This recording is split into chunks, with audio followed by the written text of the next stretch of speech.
Ugunsgrēka izcelšanās iemeslus noskaidros policija, taču glābēji nenoliedz, ka šis varētu būt stāsts par neuzmanīgu smēķēšanu vai arī par smēķēšanu dzērumā, jo dzēruši, kā var noprast, šajā dzīvoklī bieži. Ну, я думаю, что там что-нибудь там отворили. Они пьяницы все. Больше полдома алкашей. Nelaimes vietā likumsargiem bija grūtības noskaidrot bojāgājušās sievietes personību. Kaimiņi zināja tikai viņas vārdu un aptuvenu vecumu. Droši vien, ka vairāk skaidrības ieviesīsies tad, kad izdzīvojušiem vīrietim uzlabosies veselība. Jāpiebilst, ka ugunsgrēkā tai kaķis tīnēti esot izlecis pa logu, salauzis ķepas un arī uguns nesot viņu saudzējusi. Kaķis nogādāts veterinārijā klinikā. Ieva Grantjāns Freibergs, Degpunktā. Policisti aizturējuši divus zagļus, kuri Rīgā pie Stradiņu universitātes bija noskatījuši divus studentu atstātus velospēdus un centās tos aizdīt. Faktiski zādzība garnaģiem izdevās, taču pateicoties atslieciniekiem, abi braucamie burtiski 10 minūšu laikā arī tika atgūti. Zagļus rosāmies pie Stradiņu universitātes velosipēdu novietnes pamanīja nejauši garām gājēji un nekavējoties sauca policistus. Kamēr likumsargi brauca uz notikuma vietu, garnaģi jau devās ceļā uz tuvāko Lombardu. Par laimi abi narkomāni nezināja, ka viņiem kāds seko pa pēdām. Šeit, pateicoties aculiecinieki ne tikai uzzvanīja pašvaldības policijas darbiniekiem, tātad mūsu sadarbības partneriem, bet arī pasakojuši, uz kuriem viņi aizbraukuši. Un jau gandrīz tuvā ceļā, gandrīz pie pašām durvīm vienam no Lombardiem, šie zagļi tika aizturēti ar mūsu sadarbības partneriem no pašvaldības policijas puses. Un pateicoties kuriem, tālākā gaitā abi divi zagļi tika nogādāti Kurzemes ieceknī un aizturēti saskaņā ar kriminālu likumu. Pie aizturētajiem atrasti arī viņu darba instrumenti, kas noteikti likti lietā nevienā šādā zādzībā. Abi divi zagļi tika aizturēti ar visiem instrumentiem, tātad tas ir knaibles, ar kuru palīdzību, tātad viņi ļoti mierīgi tiek vaļā no trosēm, tātad pie kuriem piestrādāti divi riteņi. Policisti tagad saka lielu paldies bezbailīgajiem un nevienaldzīgajiem cilvēkiem, kuri palīdzēja aizturēt zagļus, jo ja viņus nenotvērtu, zādzības turpinātos viena pēc otras. Pāris mēnešus atpakaļ, viņi tika aizturēti par analogiskām zādzībām, tātad viņi strādā un tiešām pēta rajonus ielas, kur atrodas vai nu pamestie, vai nu vienkārši netik smuki un netik labi piespraudzēti riteņi, un attiecīgi, kurus viņi zog.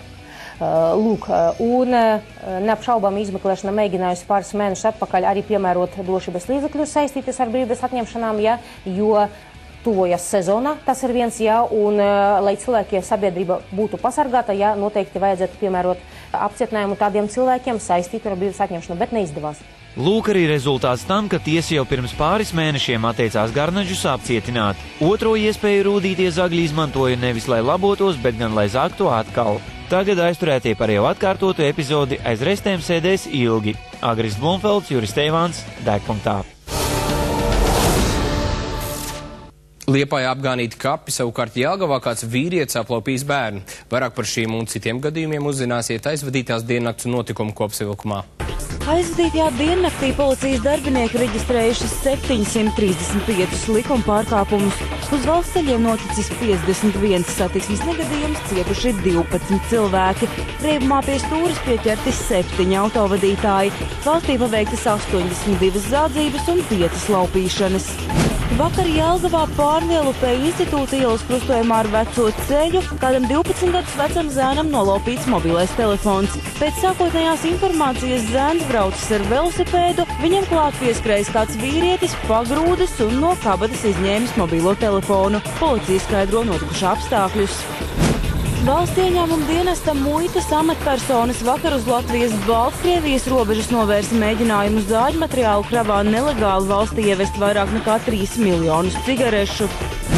Siguldas novadā nozagta 2005. gadā ražota automašīna Toyota Avensis ar valsts numuru JC 2943.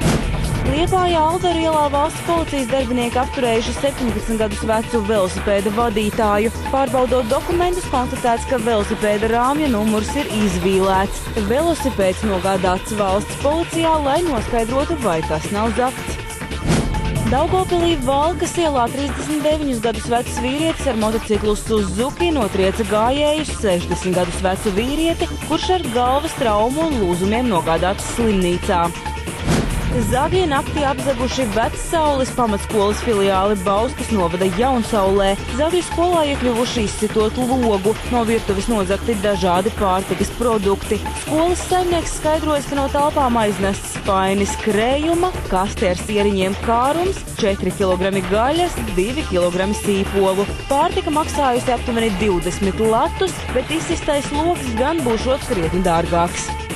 Liepājas centrālajos kapos ir konstatēta 11 kapu kopu apgānīšana, nolausti kapu krusti. Valsts policijā par notikušo ir sākts krimināla process visu apstākļu noskaidrošanai. Likumsarga aicina iedzīvotājus, kur rīcībā ir kāda ar notikušo saistīta informācija, par to ziņot policijai. Palieciet kopā ar mums un jūs uzzināsiet citas ielas iedzīvotāju raizes. Tur, kā izrādās, pa apkārtni klejot dzīvokļu apzadzēja par iedzīvotāju un likumsargu cīņu ar